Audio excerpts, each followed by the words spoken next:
Hey everyone, welcome back. This is Mandy. And more ornaments, you say? Yes, I know it's January. So, I actually recorded a lot more ornament videos that I haven't edited, so I actually did these before Christmas. So what we're doing today is making some more ornaments. This is a glass ornament from Michaels. I have put a little bit of polyacrylic and swished it around, drained out the excess. And all I'm doing here is tapping a little bit of gum arabic in very sparing places on the inside, and I'm unfortunately out of camera frame, so you can't see that. The gum arabic just has a cool reaction with the primary elements as it dries, but you can totally do these without the gum arabic.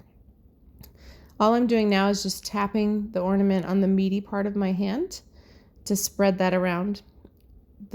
If you get too much in one location, it does sometimes mess up how it dries. So now we're going to do some interference red from Colourarte. And we're going to just kind of take the ornament and rotate that around. You're going to get probably really good coverage with finer pigments, interference colors, and metallic colors. So it's kind of nice to gently get some going in the ornament and then sprinkle in your color, because then you can be a little bit more sparing with your color. So I made these for my niece because on her Christmas tree she primarily has red, although she has other colors, she said, but I wanted to make her some that kind of matched with the theme. So that color is Carmen, I believe, from Colourarte. So this is a primary element. So primary elements are a dry paint system. So they have dry paint and mica. And because they're water soluble, when they hit that polyacrylic, the liquid helps them kind of react. So that's what makes them kind of uniquely fun for ornaments, because as they dry, they continue to kind of transform. So you'll see at the very end of this video what these look like after a day or so, versus how they look after we finish this ornament. And again, I'm so sorry because I'm not doing a good job being in frame. So when you're making these, one thing to consider is you can probably use a lot less pigment than you think, and then fill in with interference colors or like gold, metallic, or something like that, because that color is going to take over. But it's hard to see that when you're doing them. So that is Abalone shell. Abalone shell is sort of like an interference sparkle that has multiple interference kind of shades of sparkle in it. So it's not going to be as fine as the interference red was, because that's a very fine particulate, but the interference kind of the sparkle that's in the abalone shell is going to be a little bit more like, it's not multicolored, but it will shift like it is. I don't know if I'm making sense. Sorry, I'm tired. And that is Oyster interference from Colourarte. So that's going to be kind of like a pearl mica, like a not beige, like an off-white, like a pearl color.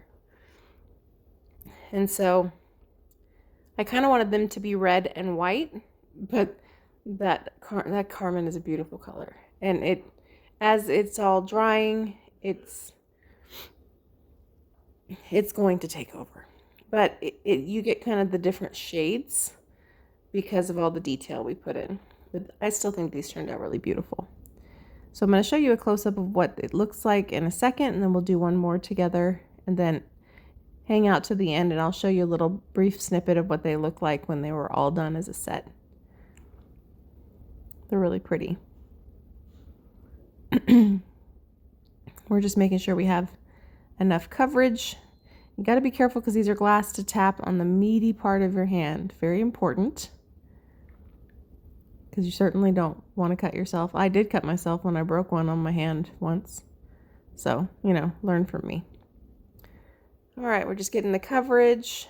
And where we're lacking coverage, I'm just putting in some gold or some interference color, interference gold even, and shaking it around.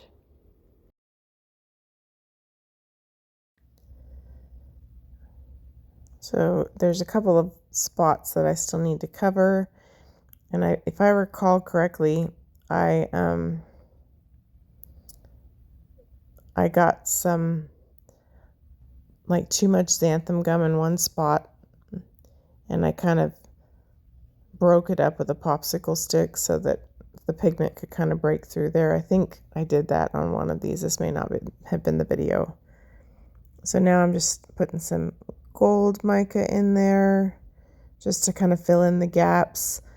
Honestly, it doesn't even end up showing that much. It just sort of shades the red as it dries, which is kind of cool because it adds some depth. And again, so sorry that I'm so out of frame.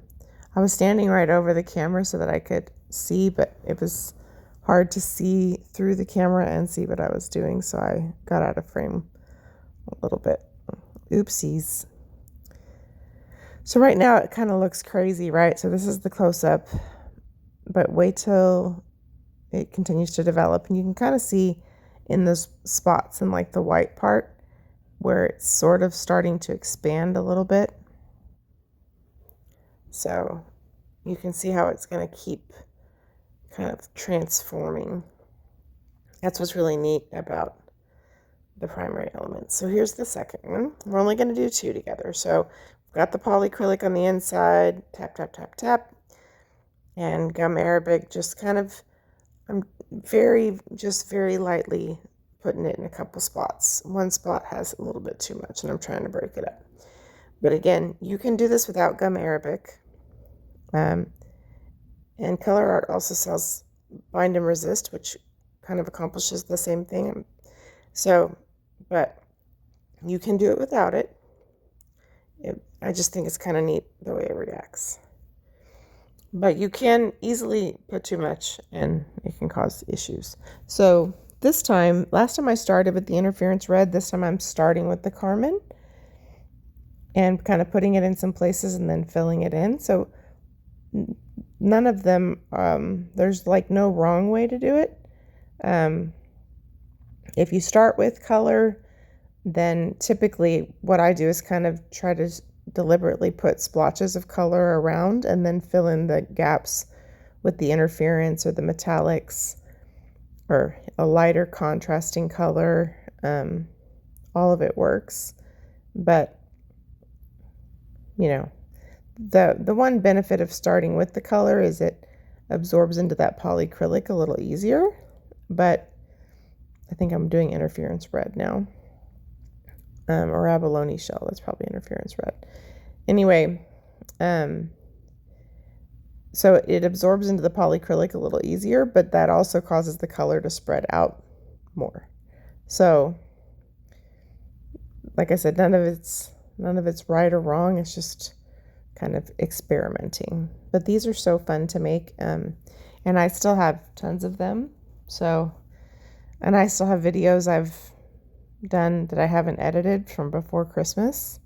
So yeah, the ornaments are probably not going away. I did put 2 sets of 4 in our Etsy shop. So I'm just going to throw them up on Etsy and see what happens. I realize it's January, but they're beautiful and they're so much fun and such great gifts and stuff too. So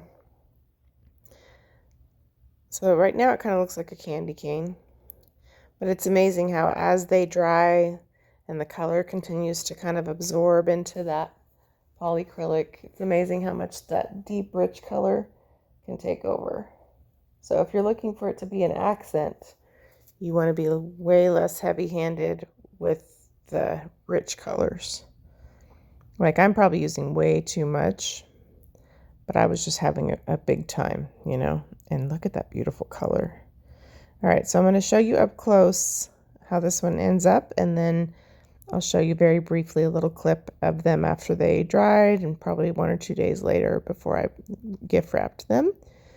All I'm doing here is just, again, filling in some spaces with the gold. All right. Imagine how long this video would be if I hadn't sped this up like twice. 2 times at least. That's one thing, is these are so much fun, but they are not fast. So, you know, for what it's worth. put on a good movie. So this is up close. You can see all the beautiful colors. And don't forget to check the description box. There's a 20% discount for Colourarte in there.